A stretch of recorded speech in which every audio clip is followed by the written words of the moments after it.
আশা করি আপনারা সবাই খুব ভালো আছেন আর আপনাদের ভালোবাসায় আমাদের দিনগুলো বেশ ভালোই যাচ্ছে। সকাল থেকে মনটা ভীষণ খারাপ ছিল, ভেবেছিলাম আজ আর ভিডিও করব না, কিন্তু তারপরে কোকোর এই কাণ্ড দেখে আর ভিডিও না করে থাকতে পারলাম না। মশারিটা আমি গুছিয়ে রেখে গেছিলাম, কিন্তু বেটা কোন ফাঁকে খাটে উঠে মশারির মধ্যে এমন জোরেই জাপটে গেছিল আর নিজে বেরোতে পারছিল না। এখন প্রায় ওই 10:45 বেজে গেছে, কিন্তু আজকে রান্না সেরকম বিশেষ তোড়জোড় নেই। আসলে আজ আমাদের না একজনের বাড়িতে নিমন্ত্রণ আছে। আমরা 3জন তো অবশ্যই যাব, কিন্তু বাবা সাধারণত কোথাও যেতে চায় না, তাই ওই বাবার মতো করে অল্প একটু ভাত রান্না করছে আর ওই সামান্য কিছু একটু করে রেখে যাবে। মেয়ে যত বড় হচ্ছে তত দস্যিপনা বাড়ছে। কুকারের ঢাকনাটা নিয়ে খেলতে খেলতে এই ছোট্ট পিসটা খুলে ফেলেছিল, তারপরে পটাম করে মুখের ভেতর ভরে দিয়েছিল। জানেন, ভাগ্যিস আমি ছিলাম, নয়তো হয় গিলে ফেলতো, নয় গলায় আটকে যেত। 1 সেকেন্ডও চোখের আড়াল করা যাচ্ছে না। তারপরে এই প্লেটটা ধরে টানছে, বাসনের ঝুড়ি ধরে টানছে। উফ, কি যে বদমাইশ হয়েছে মেয়েটা আমার। এই দেখুন, আজ আপনাদের সাথে আমাদের পাড়ার সিনিয়র একজনের পরিচয় করিয়ে দিই। এই যে ইনি হচ্ছেন আমাদের কালী। লকডাউনের সময় থেকে আমাদের কালীর সাথে পরিচয়। কালী আগেই পাড়াতে থাকতো, কিন্তু সেইভাবে ওর সাথে পরিচয় হয়নি। আর কালী হচ্ছে এই যে আমাদের লালির মা, আর লালির বিটি হচ্ছে আমাদের জুলি আর ওর ভাই ঘন্টু। জানেন তো, লালিরা 6 ভাই বোন হয়েছিল, কিন্তু আপাতত লালি আর ওর একটা বোন বেঁচে আছে।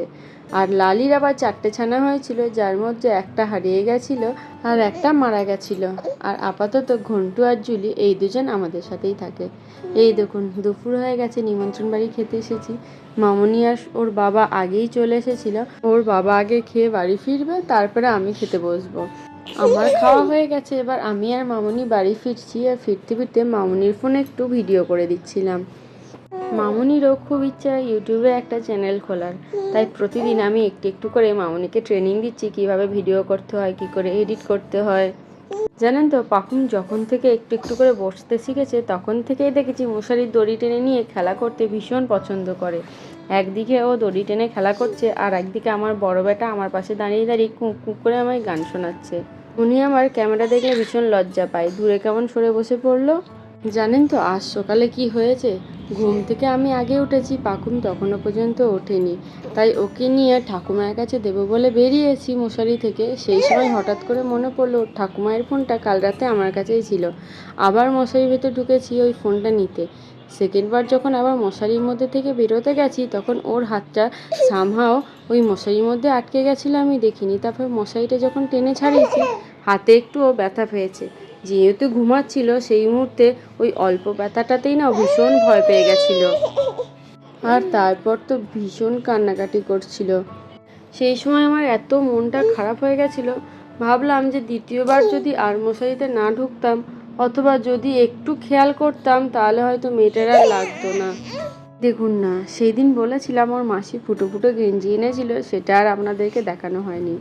এই যা গরম পড়েছে, তাতে এই ফুটো ফুটো গেঞ্জিগুলো পরানো ছাড়া আর কোনো উপায় নেই। এমনকি ও এই পাতলা গেঞ্জিটাও না গায়ে রাখতে চাইছে না, বারবার টেনে খুলে দিচ্ছে। জানেন তো, সাধারণত রাস্তায় যদি আমি কোনো কুকুরকে খেতে দিই, যদি বুঝি যে না সে আমাকে দেখে ভয় পাচ্ছে না, আমি চেষ্টা করি নিজের হাতে করে তাকে বিস্কুটটা খাইয়ে দেওয়ার। আর যদি দেখি যে না সে আমার কাছে আসতে ভয় পাচ্ছে, তখনই একমাত্র আমি বিস্কুট মাটিতে নামিয়ে দিই। তো এখন থেকেই আমি পাকুমকে শেখাচ্ছি কি করে দাদাদের নিজেদের হাতে বিস্কুট খাওয়াতে হয়। দাদাকে দে, দাদাকে দে, পুনু দাদাকে দে। পাকুমকে শুধু আমি একবার শিখিয়ে দিয়েছি, তাতেই ও শিখে গিয়েছে যে কী করে দাদাদের খাওয়াতে হয়। কিন্তু দুর্ভাগ্য, একটু দূরে বসে থাকার জন্য ভালো করে আর বিস্কুটটা দিতে পারলো না।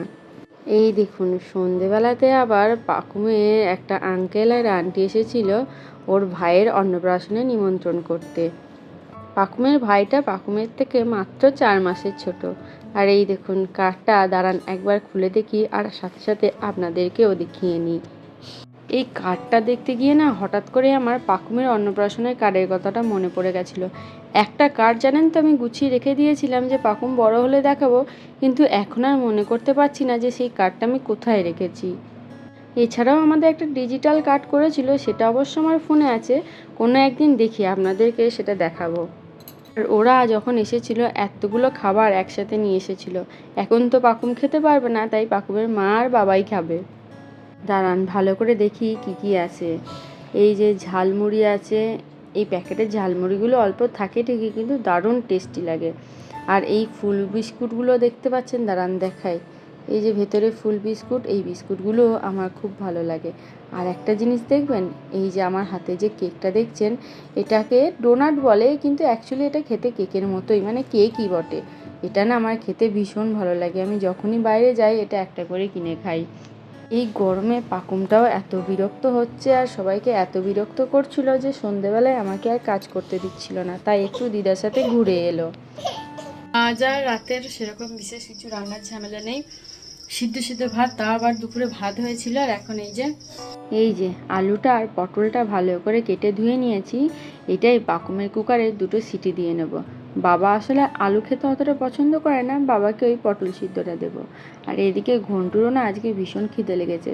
সকালের দিকে ওর শরীরটা খুব একটা ভালো ছিল না, দুপুরে খায়নি, তাই এখন খিদে লেগেছে বলে রান্নাঘরের সামনে এসে বসে আছে। দুপুরে পাকুমকে যে ভাতটা দেওয়া হয়েছিল সেটা তো শেষ হয়ে গেছে, তাই এবেলা আর অল্প করে বসালাম না। আমাদের ভাতটাই ভালো করে গ্লাসে করে চটকে নিচ্ছি, ওটাই আজকে রাতে ডাল আর ঘি দিয়ে খাইয়ে দেব। এখন কিন্তু আমাদের পাকুম বেশ অনেকক্ষণই কোনো কিছু না ধরেই একা একা দাঁড়িয়ে থাকতে পারে। তাহলে বন্ধুরা, আজকের মতো ভিডিওটা এইটুকুই থাক। যদি ভালো লেগে থাকে তাহলে কিন্তু একটু কমেন্টে জানাবেন, সাথে একটা লাইকও করে দিয়েন। আর আমাদের চ্যানেলে প্রথম এসে থাকলে আমাদের চ্যানেলটা সাবস্ক্রাইব করে আমাদের পাশে থাকার একান্ত অনুরোধ রইল।